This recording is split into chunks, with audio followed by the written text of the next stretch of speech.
इरशाद रब्बानी मुखातब अहले ईमान है और उनसे फरमाया जा रहा है ऐ ईमान वालो, तवज्जो है,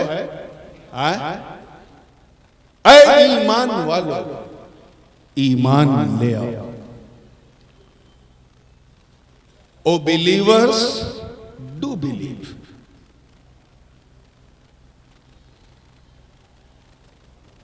ईमान वालो ईमान ले आओ। ये नहीं कहा जा रहा है कि ऐ लोगों ईमान ले आओ या योहन्नास आमीनू, नहीं, ऐ ईमान वालो ईमान ले आओ। ईमानदारी से बताइए, अगर आपके यहां रमजान में अगर कोई हाफिज साहब कुरान पाक सुनाए और इतना अच्छा सुनाए, इतना शानदार सुनाए कि लुकमा तो बड़ी बात, हिचकी की भी गुंजाइश ना हो, इतना शानदार सुनाएं और 27 तारीख को जब आप उन्हें लिफाफा पेश करें तो ये कहेंगे ऐ हाफिज जी हिफ्ज करो, कहेंगे। इसी को तो तहसील हासिल कहते हैं। पलट के वो जवाब देंगे बाबा कम से कम तुम तो ना कहो, तुम तो मेरे हिफ्ज कुरान के गवाह हो। किसी ने पेट भर के खाना खा लिया और इतना खा लिया कि सांस लेने की गुंजाइश नहीं, गर्दन तक अटका लिया। ऐसे से कोई कहेगा ए पेट भर के खाने वाले खाना खाने, डंडे से मारेगा। क्या तू मुझे पेटू समझता है? पेटू भी अपनी पेट की हद का ख्याल रखता है। ऐसे किसी नेता साहब, मैं कालू नेता की बात नहीं कर रहा हूं, ये तो बेचारे अटक में अटक गए हैं, वरना जो वाकई नेतागिरी लोग करते हैं। हमारे यूपी में इलेक्शन चल रहा है, ऐसा नेता की जो सारे इलेक्शन लड़ता हो, हर तरह की नेतागिरी करता, उससे कोई कहे है नेताजी नेतागिरी करो तो कहेगा अभी तक मैं कुछ और कर रहा हूं क्या? वही तो कर रहा हूं। क्या समझे इन मिसालों से? बात इधर से उधर न चली जाए, इसलिए मैं यही रोक रहा हूं। क्या समझे कि जो चीज पहले से हासिल है उसे हासिल करने का हुक्म नहीं दिया जाता। फिर राज जब हम हाफिज से नहीं कहते कि हिफ्ज करो, किसी साइंटिस्ट से नहीं कहते साइंस पढ़ो, किसी पेट भर के खाने वाले से नहीं कहते खाना खाओ, तो फिर अल्लाह पाक ने ईमान वालों से क्यों फरमाया ईमान? तवज्जो, जाहिर है अगर वो ईमान वाले ना होते तो आमनू कहा ही ना जाता। ईमान वाले यानी वो अल्लाह की वहदानियत पर ईमान रखते हैं, नबी की रिसालत पर ईमान रखते हैं, किताबों पर ईमान रखते हैं, सारे फरिश्तों पर ईमान रखते हैं, तकदीर पर ईमान रखते हैं, जन्नत और दोज़ख की सदाकत पर ईमान रखते हैं, यौम आखिर पर ईमान रखते हैं, बास बादल मौत पर ईमान रखते हैं। तब ना कहा आमनू, अब क्यों कहा गया कि है जिनका सब पर ईमान है, या जो ईमान ला चुके वो ईमान ले आए। मौला मामला क्या है, राज क्या है? तो उठाओ तफसीरों को। जमहूर मुफस्सिरीन यही कहते हैं कि ऐ ईमान वालों ईमान ले आओ। मतलब साफ है, गोया रब फरमा रहा है कि ऐ मेरे बंदों, ऐ ईमान वालों, अब सिर्फ नाम के नहीं काम के मुसलमान बन जाओ। और आसान कर दूं, पक्के मुसलमान बन जाओ, चंगे मुसलमान बन जाओ, मजबूत मुसलमान बन जाओ, मोमिने कामिल बन जाओ। वो हमारे दिलों के राजों को जानता है। आज हालत ये है, बहुत ही उसके साथ कहना पड़ता है अनफॉर्चुनेटली। मैं सबकी बात नहीं कर रहा हूं, मगर है हमारी सोसाइटी में अक्सर लोगों का हाल ये है कि हम इसलिए मुसलमान हैं क्योंकि हमारे अब्बा मुसलमान, हम इसलिए मुसलमान हैं क्योंकि हम इस्लामी घर में पैदा हुए, हमारा नाम इस्लामी नाम रखा गया, इसलिए हम मुसलमान हैं। हम इसलिए मुसलमान हैं क्योंकि जब हम पैदा हुए तो हमारे कान में अजान दी गई थी। हम इसलिए मुसलमान हैं क्योंकि हमारी मुसलमानी हुई थी। हम इसलिए मुसलमान हैं क्योंकि हम टोपी पहनते हैं, अब चांस मिला तो दूसरे को पहना भी देते हैं। हम इसलिए मुसलमान कि हफ्ते में एक दिन हम लोग भी चले जाते हैं मस्जिद में जुमा पढ़ लेते हैं। हम इसलिए मुसलमान नहीं हैं कि हमें देखकर लोग इस्लाम को याद करें। हम ऐसे मुसलमान नहीं जिन्होंने बदर, उहद, खैबर और खंदक में परचम इस्लाम को लहरा दिया। हम वो मुसलमान नहीं जिन्होंने अंताकिया की कलीसाओं में घुस के अजानें दे दी। हम वो मुसलमान नहीं जिनका नाम सुनकर कैसर और किसरा के ऐवानों में जलजले आ जाते थे। हम वो मुसलमान नहीं है जिनके तसव्वुर से कुफ्र का शीश महल टूट जाता था। हम वो मुसलमान नहीं जिनकी हैबत और शौकत का आलम यह था कि रुस्तम और सोहराब के दिल में धड़कने वाला जो दिल है उसकी पंपिंग ठहर जाती थी। हम वो मुसलमान नहीं जिन्होंने नबी का एक इशारा पा करके अपने वतन को तर्क कर दिया। हम वो मुसलमान नहीं जो नबी के वजू के कतरों को भी जमीन पे न गिरने दे। अरे हम वो मुसलमान नहीं जिन्होंने दश्त तो दश्त दरिया भी न छोड़े, हमने बहरे जुल्मात में दौड़ा दिए घोड़े। सुभान अल्लाह, सुभान अल्लाह। हम लोग तो अनफॉर्चुनेटली बदकिस्मती से अक्सर का हाल ये है कि हम लोग अक्सर हजरत भी फरमाते हैं, ये बात मैंने मजलिसी गुफ्तगू में कुछ कीमती बातें जो वालिद साहब शायद रियायत करते हैं आवाम की, और वो कीमती तोहफे, वो वर्ड्स ऑफ विजडम जो हैं वो नहीं देते तो वो नशिस्तों में दे देते हैं। हजरत अक्सर फरमाते हैं कि हम लोग फोटोकॉपी ऑफ मुस्लिम, हम मुसलमानों की तरह नजर आते हैं इसे मुसलमान, उन्हीं की तरह दाढ़ी रखते हैं, उन्हीं की तरह टोपी पहनते हैं, उन्हीं की तरह ईद के दिन सेवई खाते हैं, उन्हीं की तरह शबे बारात में हलवा बनाते हैं, और उन्हीं की तरह मुहर्रम में खिचड़ा भी खाते हैं, और कुछ हो ना हो, कुछ करें ना करें, लेकिन छठी जरूर मनाते हैं। हम वो मुसलमान, हमें उस तरह का मुसलमान नहीं चाहिए। याद करो तुम्हें रब ने क्या कहा, तुम खैर उम्मतिन उखरिजत लिन्नास, तुम बेहतरीन उम्मत हो तमाम उम्मतों में जो जाहिर की गई लोगों के लिए। अपने गिरेबान में झांको यार, क्या हम ऐसे उम्मती हैं? अरे एक उस्ताद तारीफ कर दे तो शागिर्द का मकाम बुलंद हो जाता है, वली किसी की तारीफ कर दे तो बंदा वली बन जाता है, नबी तारीफ कर दे तो अबू बकर सदाकत वाले, उमर अदालत वाले, उस्मान सखावत वाले, अली विलायत और करामत वाले बन जाए। हमारी तारीफ तो सिर्फ बंदों ने नहीं बल्कि बंदों के खुदा ने की, और ये कहकर की है कि तुम बेमिसाल उम्मत हो, लाजवाब उम्मत हो। मैं मानता हूं जिन प्यारे चेहरों को देखकर ये टाइटल दिया गया, अब ऐसा अबू बकर हमारे दरमियान नहीं, अब ऐसा उमर हमारे दरमियान नहीं, अब ऐसे उस्मान अली हमारे दरमियान नहीं, अब ऐसे बद्र वाले, उहद वाले, खैबर वाले, खंदक वाले हमारे दरमियान नहीं, अब गौसे आजम भी हमारे दरमियान नहीं, गरीब नवाज आज हमारी सोसाइटी में नहीं है। दरमियान तो कह सकते हैं यकीनन, लेकिन हमारी सोसाइटी में नहीं। आज मखदूम समनानी हमें चलते फिरते नहीं दिख रहे। क्या हम अपने गिरेबान में न झांके? ईमानदारी से बताओ, क्या हम इस लायक हैं कि हमें अच्छा उम्मती कहा जाए? बोलो बोलो। हमें जब हम अच्छे उम्मती नहीं तो फिर ये उम्मत अच्छी कैसे? उस दौर में अच्छी थी मानता हूं, लेकिन सुबह कयामत तक ऐसी उम्मत रही।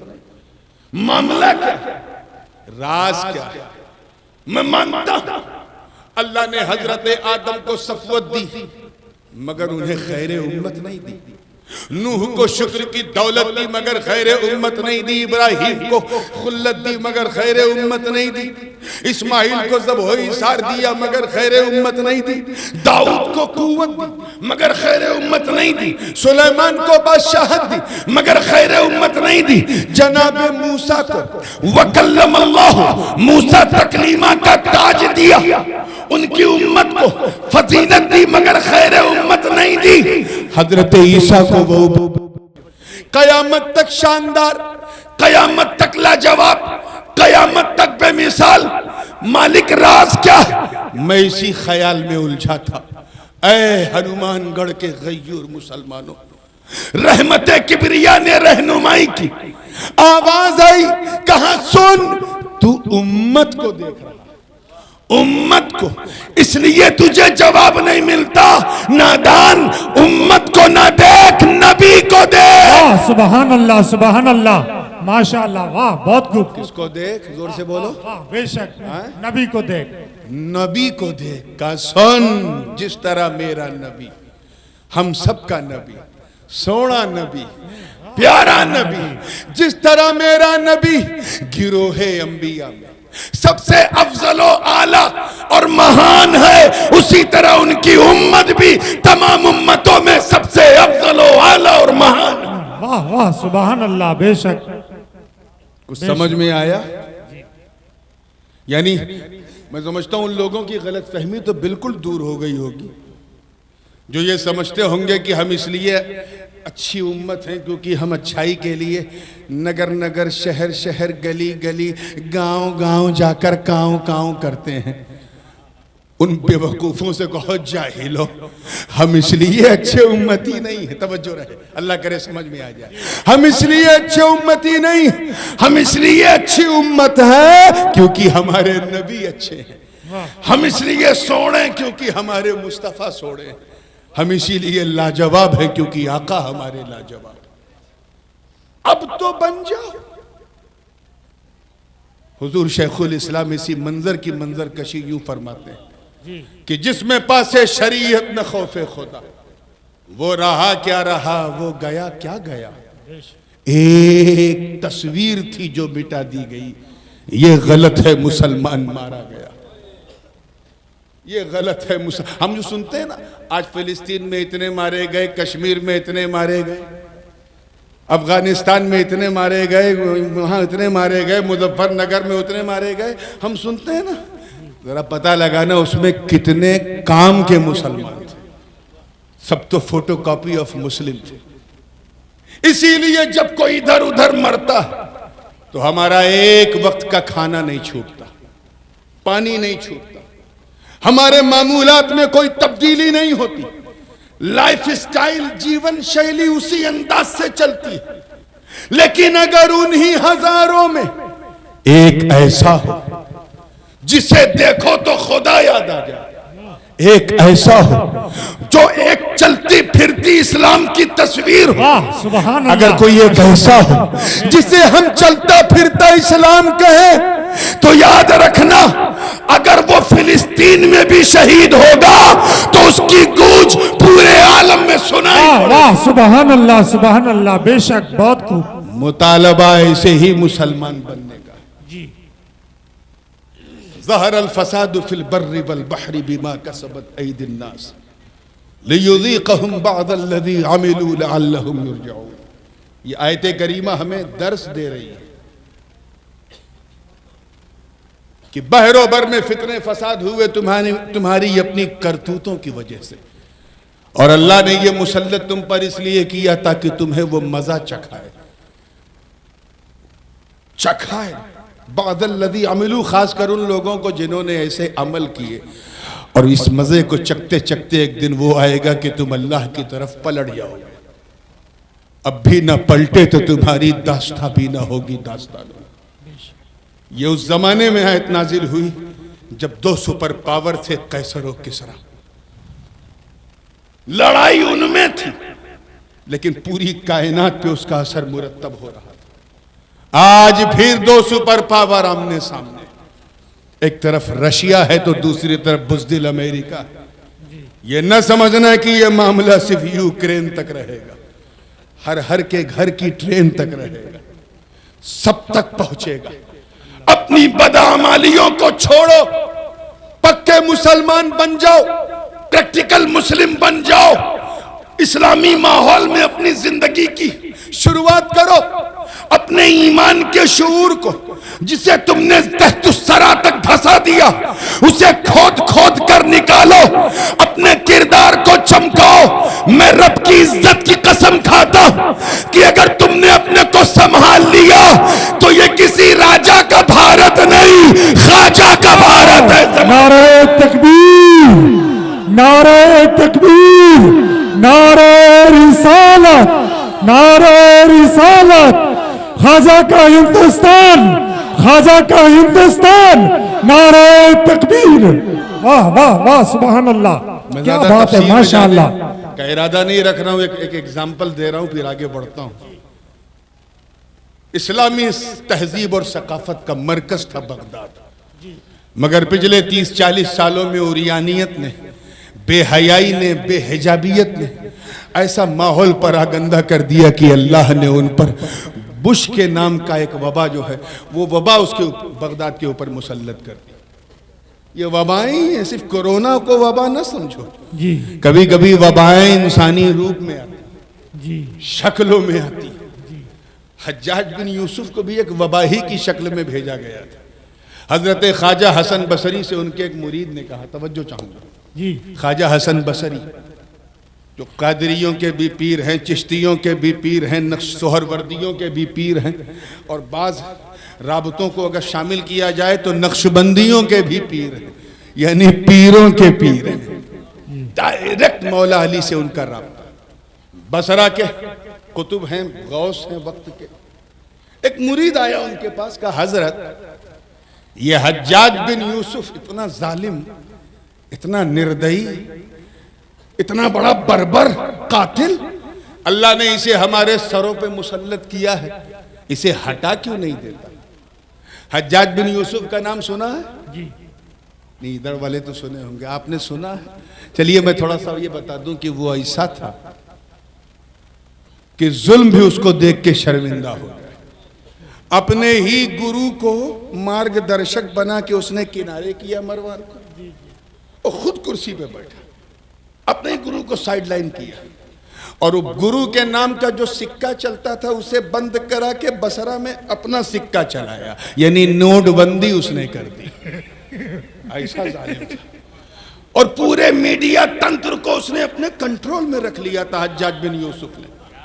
जो उसकी बात मानता था उसे पनाह मिलती थी, और अगर वो सिर्फ लखपति है तो करोड़पति बन जाता था, और जो पनाह न मांगे या उससे नबरदाजमा हो जाए, खड़ा हो जाए, उसके सर को कलम कर देता था। उसके पीछे जितनी भी सरकारी एजेंसीज थी सब मुसल्लत कर देता था। मैं हज्जाज बिन यूसुफ की बात कर रहा हूँ, आपका जहन कहीं और तो नहीं जा रहा? बहुत इशारे, इशारे, इशारे, तवज्जो चाहूंगा। तो हज्जाज बिन यूसुफ की बात, उसने जिंदगी में सिर्फ 2 बड़े काम किए, और अल्लाह हकमुल हाकिमीन है, सैयदुल सुल, वो तो सब मालिकुल कुल है, वो चाहे बख्श दे, उसकी अता है, उसका फजल है, लेकिन न बख्शे तो उसका आदल है। 2 काम उसने बढ़िया ये किया कि एक काम तो उसने हिंदुस्तान की तरफ मोहम्मद बिन कासिम को भेजा, सिंध से लेकर हिंद तक, जिन्होंने परचम इस्लाम को लहरा दिया। और दूसरा एक बहुत बड़ा काम यह किया कि उसने कुरान शरीफ को पढ़ने के लिए जबर जेर एराब और नुक्ते भी लगाए कि ये शीन का नुक्ता, ये फे का नुक्ता, ये काफ का नुक्ता। आज हम लोग जो पढ़ रहे हैं इंडिया, पाकिस्तान, बांग्लादेश, टर्की, मावराउन नहर, या सदर्न एशिया वाले नॉन अरब कंट्रीज, ये उसी ने करके दिखाया था। तो ये 2 काम उसने बड़े बढ़िया किए। बाकी सारे काम तो ऐसे कि मैं क्या कहूँ, सहाबा और ताबईन के खून से उसने अपने हाथों को रंग रखा, रंगे हुए थे। इतना जालिम और सफाक बदमाश मुरीद आया हजरत, तवज्जो चाहूंगा जी, ये हज्जाज बिन यूसुफ जैसा जालिम इस्लामी हुकूमत में हमारे सरों पे, अल्लाह इसे हटा क्यों नहीं देता? नवाज शरीफ की बरकतें हासिल करने वालों, इतना कहना था, सुल्तानुल आरिफीन ख्वाजा हसन बसरी खड़े हो गए और फरमाया, सुन, मा जा अल हज्जाज इल्ला बिदुनूबिना, हज्जाज बिन यूसुफ नहीं आया मगर हमारे गुनाहों की वजह से। किसकी वजह से आया? हमारी गुनाहों की वजह से। आप जरा सोचो यार, 1400 बरस पहले कमो बेश, 1400 साल पहले के मुसलमानों को देख के हसन बसरी ने कहा था, इन गुनहगारों की वजह से, हमारे गुनाहों की वजह से हज्जाज जैसा जालिम आया। आज के मुसलमानों को देखते तो क्या हाल होता। वो मुसलमान जो रात भर दिन भर शराब कबाब और शबाब में गुजारता है, जिसने पैसा कमाने में इतना भी ख्याल नहीं किया कि ये हलाल है कि हराम है, पैसा हो चाहे जैसा हो। आज के मुसलमानों को देखते तो वो क्या कहते, जिसने सूदखोरी में अपनी चरम सीमा पार कर ली, इल्ला माशाअल्लाह शराब पीता है पिलाता है। आज के मुसलमानों को देखते तो वो क्या कहते। याद रखना, you don't have a right to ask, आपको कोई अधिकार नहीं बनता। अगर कोई जालिम सुल्तान, कोई जाबिर हाकिम, कोई सख्त किस्म का कोई बादशाह अगर हमारे सरों पे मुसल्लत है, कोई अगर हमें अपनी साजिश 2 नंबर का शहरी बनाने की कोशिश कर रहा है, तो तुम्हें सवाल करने का कोई हक नहीं, एतराज करने का कोई हक नहीं। कुछ करना है तो अपने गिरेबान में झांको, अपने गुनाहों का मुहासबा करो। अरे झांकने से पहले अगर बंदे हो तो सर उठाने से पहले बंदा नवाज बन जाओगे। वाह वाह, बेशक बेशक। Last but not the least, क्योंकि ये खानकाही उर्स है, खानकाही महफिल है, इसलिए खानकाही रेफरेंस भी यहाँ लगता है। सैयद ताइफा हजरत सरकार सैयदना जुनैद बगदादी रज़ी अल्लाह ताला अन्हु से पूछा गया, हजरत ये पक्के मुसलमान का क्या मतलब? ये या अय्युहल्लज़ीना आमनू आमीनू, ऐ ईमान वालो ईमान ले आओ। तवज्जो चाहूंगा, पक्के मुसलमान बन जाओ मतलब क्या है? तो बस शॉर्टेस्ट वे पॉसिबल में, बिल्कुल शॉर्टकट में जवाब दिया। कहा पक्के मुसलमान का मतलब ये है कि बस यही ख्याल करो कि कोई देखे ना देखे, अल्लाह देखे। वाह सुभान अल्लाह, बेशक। पीछे वालों तवज्जो चाहूंगा, कोई देखे ना देखे, अल्लाह बोलिए। बस इतना ही सोचो, जब तुम चलो तो सोचो कि अल्लाह देख रहा है, खाओ तो सोचो कि अल्लाह देख रहा है, बोलते वक्त अल्लाह देख रहा है, सुनते वक्त अल्लाह देख रहा है, उठते बैठते सोते जागते अल्लाह देख रहा है। तेरे एक एक लम्हे को अल्लाह देख रहा है, एक एक साअत को अल्लाह देख रहा है, एक एक घड़ी को अल्लाह देख रहा है, एक एक लहजे को अल्लाह देख रहा है, एक एक मोमेंट को अल्लाह देख रहा है, एक एक पल को अल्लाह देख रहा है। तेरी अच्छाई भी देख रहा, तेरी बुराइयां भी देख रहा, तेरी वफादारी भी देख रहा, तेरी यारी मक्कारी और गुनहगारी भी देख रहा। अब तो सोच कि तू कहीं तन्हा नहीं। अगर पक्का मुसलमान है तो बस ये सोच ले कि मेरे दिल की धड़कनों को वो सुन रहा है, मुझे वो देख रहा है। मेरा विजदान कहता है कि अगर तूने अपनी जिंदगी इस रंग में रंग ली कि अल्लाह देख रहा, तो एक दिन वो भी आएगा कि तेरा दिल बोलेगा हाँ वो मुझे देख रहा है, मैं उसे देख रहा। वाह वाह सुभान अल्लाह, सुभान अल्लाह, माशाअल्लाह। वो देख रहा है यानी तू अभी बंदा है, तू देखने लगा यानी बंदा नवाज है। वो देख रहा है यानी तू अभी खादिम है। क्या है? तू देखने लगा तब तो जमात का मखदूम है। वो देख रहा यानी तू अभी सिर्फ गरीब है, गरीब। तू देखने लगा मतलब गरीब नवाज। वो देख रहा मतलब तू सिर्फ अपने पीर का मुरीद है, मुरीद। मगर जब तू देखने लगा तो मुरीद मुरीद ना रहा, पीर की मुराद बन गया। सुभान अल्लाह। चलते फिरते उठते बैठते खाते सोते जागते, ये इस चीज को अपना लो कि अल्लाह देख रहा है, अल्लाह देख रहा है, बेशक अल्लाह देख रहा है। हजरत यूसुफ अलैहिस्सलाम का यही ईमान था। जुलेखा ने जब गुनाह की तरफ माइल करना चाहा तो डांट के कहा, नादान औरत, तू क्या समझती सारे दरवाजे बंद कर दिए, कोई देख नहीं रहा। यूसुफ को यूसुफ का अल्लाह देख रहा। इन्नी अखाफुल्लाह रब्बल आलमीन, और मैं अपने रब से बहुत डरता हूं। तकवे को इख्तियार करो। ये जितने भी अल्लाह वाले हैं जिनके गुंबदो मीनार आज आसमानों से बात कर रहे हैं, ये कहीं आसमान से नहीं आए थे, इन्हें भी किसी माँ ने जन्म दिया था, ये भी किसी बाप की सुल्ब से चले थे। इन्होंने भी यहाँ पहले बैठ के चलना, फिर पांव से चलना, फिर दौड़ना सीखा। मगर मामला क्या है, वो कहाँ पहुंच गए और हम जहाँ के हैं वहीं रह गए। उसकी वजह सिर्फ ये है कि हमारे ईमान में कमजोरी है। आज हमारी बहू बेटियों को इस चीज की शदीद जरूरत है। रब ताला का इरशाद है, वकुल लिल मुमिनाति यग़ुज़्ज़न मिन अब्सारिहिन्न व यहफ़ज़्न फ़ुरूजहुन्न व ला युबदीन ज़ीनतहुन्न। ए महबूब, इन मोमिन औरतों से कह दो कि अपने चेहरे को छुपा के चले, हिजाब में चले। राजस्थान में सबसे ज्यादा इसकी कमी है। हम वो तो क्या बोलते हैं, घूंघट तो गिरा लेंगे मगर सब कुछ खुला रखेंगे। ऐसी पर्देदारी नहीं से चलती मेरे दोस्तों। वयहफ़ज़्न फ़ुरूजहुन्न, अपनी शर्मगाहों की हिफाजत करें। वला युबदीन ज़ीनतहुन्न, और अपनी जीनत को बिल्कुल बिल्कुल जाहिर न करें। अगर जीनत है तो अल्लाह का शुक्र अदा करें। आज अगर ये हमारी माँ बहनें करती रहती तो मजाल है कि किसी मंडिया में या किसी शिमोगा में किसी सरकारी स्कूल में कोई हमारी बहन की मुस्कान छीन सकता था। आज पूरा मगरबी मीडिया इस हवा को फैलाने की कोशिश करके पोलराइज करना चाह रहा है।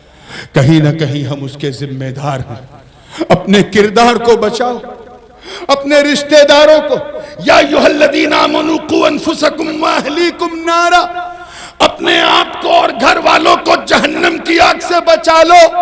अरे अगर तुम यहां जहन्नम की आग से बचने के लिए कोशिश ही शुरू कर दो तो एक दिन वो आएगा कि तेरे पीछे पूरी जमात तेरा दामन थाम के चलेगी, तू बचता भी रहेगा, हजारों को बचाता भी। बेशक बेशक, सुभान अल्लाह सुभान अल्लाह।